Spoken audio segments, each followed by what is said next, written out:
Back to Andrew's story in just a moment, but another story we're following tonight. Neighbors in an East Arlington neighborhood are speaking out against more than 5 dozen proposed townhomes. Several community members took to Jacksonville City Hall to make sure city council members know their concerns. Our Zach Wilcox is on your side. He's joining us live from City Hall. And Zach, you were at tonight's city council meeting, and you tell us the plan for those townhomes is moving forward.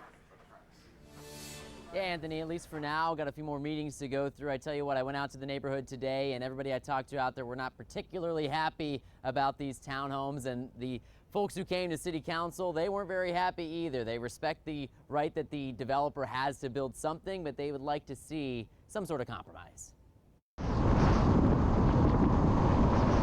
We knew that the property was sold and that there were plans for it. Patrick Flynn was curious to see what would become of the land behind his neighborhood, Lena's Walk. When he saw the plan for 65 townhomes on the 5-acre parcel, he was shocked. The first reaction is it's unsustainable, it's incompatible, it's really illogical. Flynn says he's concerned the proposal doesn't match the largely single-family layout of the area near Girvin Road. We're offering a compromise. You know, we go ahead and build as many single-family homes if you want to develop this land as you can, you know, within the regulations.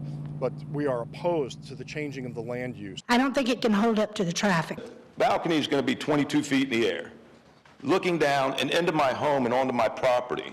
I don't want people standing on their decks looking at my girls. All it's going to do is flood our backyards, ruin our backyards. Neighbor after neighbor went before the Jacksonville City Council, all opposed to the idea. The developer did not speak at City Council, and a lobbyist for the project told me he will be available to discuss the issue once it's further along in the process. He pointed out it did receive a positive recommendation from the Planning Commission, stating that it aligns with the vision plan for the city of promoting greater density and diversity of land uses. The townhomes will head to the Land Use and Zoning Committee for more discussion. Flynn plans to make sure he says his piece before that vote. Every one of us, everyone on the council, everyone here is living on land that was developed at one time. So we're not opposed to development. We're opposed to unreasonable development, to overdevelopment.